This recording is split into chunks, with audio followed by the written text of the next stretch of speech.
everyone, Trianne here. Welcome back to the Be That, Create That social channel. Whether you are with us on the YouTube, inside our Facebook community, the Female Leader Headquarters, or listening to this on the podcast, I'm really excited to share Linda with you today because as I've been having these conversations for our interviews as part of the community, not only do I love really showcasing what these women are doing out there to make an impact, but the conversations about leadership and how we are leading ourselves and where we are going and what we are creating always get me so excited and worked up. So without further ado, I want to make sure that I bring Linda on here for everyone. Hello, hello.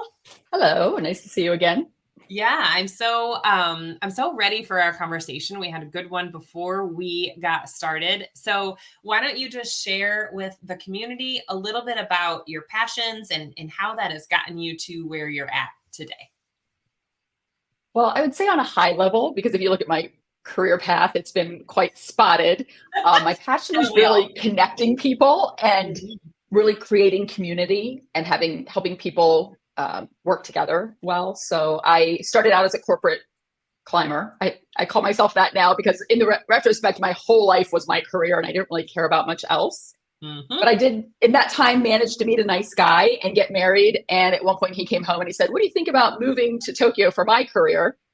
And long story short, I said yes and stepped off of my traditional career path, but still held on to this corporate identity. And then we ended up making 7 international relocations over 13 years. Wow. Most of them were unexpected, which is a little bit hard to grasp, I think, but one thing led to another, and that's really how it came down.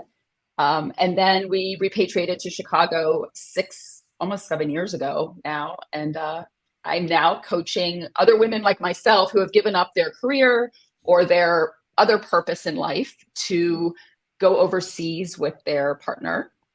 And now that I'm a repat, I actually have a live group of women in Chicago. And that's not just international women. I mean, the majority of it is women who've lived overseas or are living in Chicago overseas, but also other women in Chicago who just want to be with a group of interesting and interested women have decided to join. And so it's really a dynamic, fun group. And it sort of it feeds my international soul because I'm with this really interesting, diverse group of women. I love that. Yes. So you were able to take this situation that happened for you, and now you're coaching other women through that. And I loved that you shared it's all about connecting and creating community. I mean, if we just had more of that going on in the world today, rather than the separation and the diversity and, you know, who's against who and what have you, oh my gosh. So we'd be so much farther ahead. So were you doing something like that in your corporate space, or was this something you developed due to your moving? Well, I definitely think in retrospect, I was doing it in my corporate career. And that's actually why I was successful because, I got good grades in school. I got the MBA and whatnot, but I'm not the smartest person in the room most of the time. But what I was really good at is identifying who had strong skills and knowledge and giving them the space to communicate. So I started out as a lobbyist, which was a bit odd because I always studied business, but I was living in DC and I fell into it. And so that really helped me build my communication, negotiation, community skills. And then I went back and got an MBA, ended up working for a large corporation as an internal consultant. So again, I was having to go into different areas where people, mostly men, had 30, 40 years with the company as this early 30s young person just out of school and communicate and convince and create community with them. And then as I started leading teams, it really came down to the same skills. So I think it's all, even though you would look at my resume and say, "Oh, you did this and then you did that," like what's the relation? The commonality is creating community. I had somebody a couple weeks ago ask me for a resume, and I was like, I can't remember the last time that I created one. That's so awful. But also I thought, how do you even put into wording the skill sets that you get in these different positions? Because you can talk all day about what you did, but when you have to sentence it out, I feel like it's kind of either misleading or you're definitely leaving some pieces out. Right. And people take credit for things that was perhaps accomplished by an entire team or just happened to happen when they were working in the division or whatever. So I don't know. I think the community and the conversation is so much more powerful than a piece of paper. Yeah, so interesting. Oh my goodness. So as you were traveling, 7 moves in 13 years is what I believe you said? Oh, Yes. where was probably one of your favorite places that you moved to? We lived in Tokyo twice. The Mm. first time it was just my husband and myself. I was holding on to my career, but it was really, I call it my 3.5 years of personal development because it was like a crash course. It was just like, I was still working, but I also realized that there was so much more to life than just a corporate career. And then the second time we moved there, we had only been gone for about 1.5 years. And I moved there and had a baby at 40 in a foreign country, 6 weeks. We moved back and then 6 weeks later, she was born. So I had intended to hold on to my corporate career, but I had some signs. I followed my intuition and I realized it was time to get certified in coaching. And so, because I'd been, the first time we were there, I was still working for my corporate company that was based in the US, but I also started doing some business consulting with entrepreneurial expats. And through that, I started thinking, maybe I should do this as a coach instead of a consultant. And so one thing sort of led to another because I kept my mind open. I stopped living this life of like, I should stay in my corporate position. I should do this. I should do that. And I started saying, okay, what else is out there? Like what's coming my way that I never could have envisioned in my younger years? And like what opportunity, I always say that being an expat, someone that lives in a foreign country, it's full of extreme highs and lows. And, I've experienced a lot of the challenges that come with that lifestyle, but I've also been granted so many opportunities and joys that I never could have imagined prior to moving overseas. I love that you share that, keeping open to the opportunities, because there's so many things that can come our way that even if you don't leave your current position, you can fulfill other roles and do other things that are going to keep you feeling like fresh and new, and you're learning new things and using those skill sets. And I also think to myself, people get so tied, women specifically get so tied to a role or to an identity that sometimes it can be so scary to step into something that's different. And we know scary and exciting are the same experience in the body, and it's just our mind that's messing with us. So what's funny is, though, I'm not a person who thinks that people have to stay in a 9 to 5 or leave a 9 to 5. I think that you should do what freaking makes you happy. And if you can monetize that, then wonderful. But looking at the fact that like we're leading ourselves through some of those decisions to ultimately create this life, right? So there had to be a time that you made that decision to lead yourself through one of those changes. And maybe share with us one that was a little bit harder for you and how you worked yourself through that. I had many whispers along the way, but I will say when I moved back to Japan and had my daughter, like I wasn't really, if my daughter ever hears this, I love you. I'm so glad I have you, but I was not planning on having kids. And when I, with intention, decided to have a child, I looked at her and I just thought, I could take this job that I'm being offered. Because the first time I went to Japan, I worked as a consultant for the local subsidiary. I was given a leave of absence in the US. The second time, my division was going to offer me they did offer me a regional position. So I would have still been a corporate employee, but I would have been living overseas and covering that region for the division. And at a certain point in my life, that would have been a dream job. But I looked down at my baby and I thought, I can't leave her with a nanny while I'm traveling. My husband's traveling. And that was sort of the big sign where I said to myself, you know what? You thought about becoming a business coach. This is the time to do it. Like you can be very fulfilled. And it wasn't about the money at that point because I was really much more focused. I'd gotten a handle on my values. I was using those as a filter. And, values is kind of a coachy word, but really it's just like, what's important to you? Yes. And I knew. And so I said, I'm going to take this risk. Like it was the first time in my life, I really think I had the courage to just do what I felt was right to do versus doing what I thought I should do, or my family thought I should do, or society thought I should do. And I decided to go for it. And then about 2.5 years later, there was the big earthquake in Japan. which Tohoku's in the news right now. So it's a kind of, here we are in August of 2023. So, it's in the news again. And those events were like basically the justification for my decision, because there was a strong likelihood that my husband and I could have been out of town when that happened, and she could have been in Japan by herself, and that would have broken my heart. Let's just leave it with that. So, we were in Tokyo. We didn't have destruction, but there was radiation. There were like all these other things that came up. So that actually was sort of my sign that I made the right decision. And then because, the first 2 times we went to Japan, my husband was on a corporate contract. And so it was all kind of led by the company. But after that, we started going as local hires, and it was never the path that we thought it was going to be. We moved one place, we thought it was going to be 5 years. It was a year and a half. We moved to another place thinking 5 to 7 years. It was 2. Came back to the US not knowing how long we were staying, where we are, et cetera, et cetera. So the controller in me that was living this life of shoulds, learned to just have faith in myself that no matter what came my way, I could figure it out. I love that. And when you have that belief with that you can handle anything that comes your way, and you choose to understand that it's happening for you and not happening to you.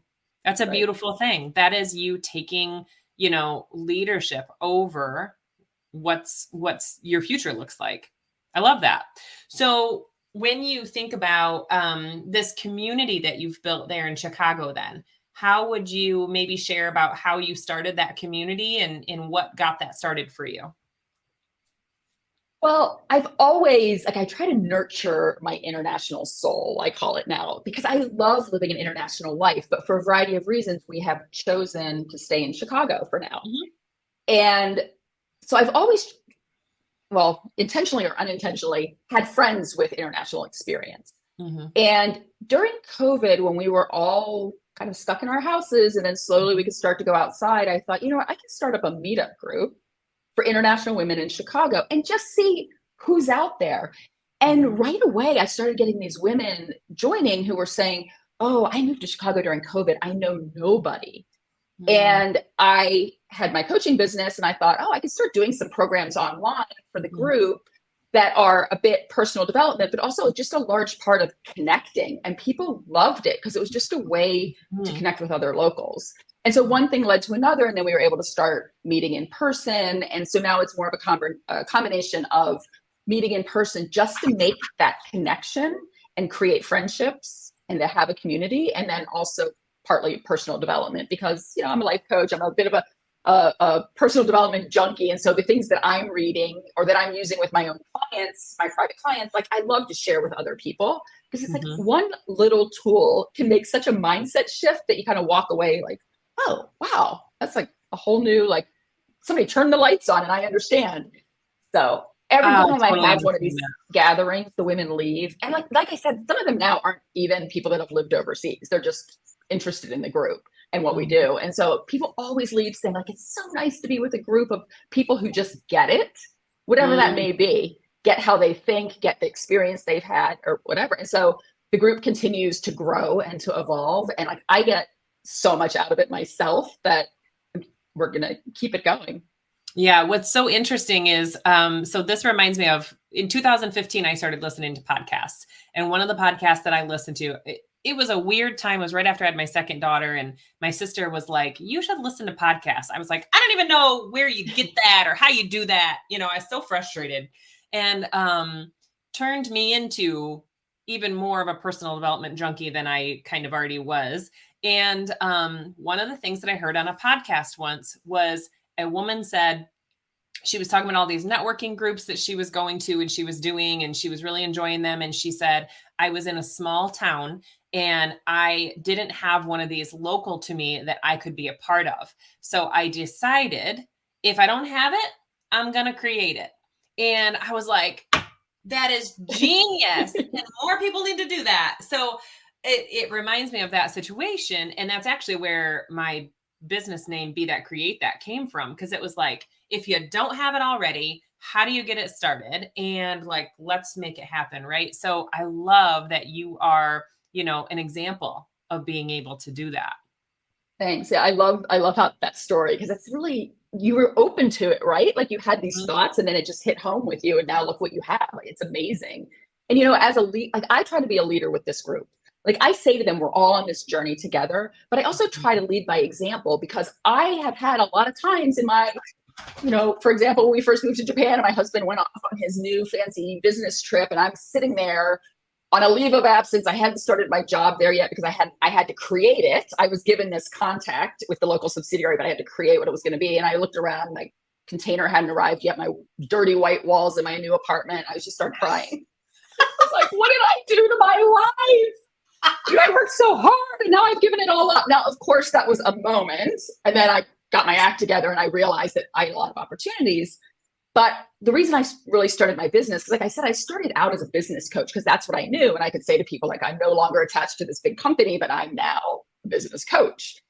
And it was after that earthquake that I realized that I was spending more of my time with these entrepreneurial expat partners doing general life coaching than actual business coaching. So then that was really like, to get back to your, like, when was this?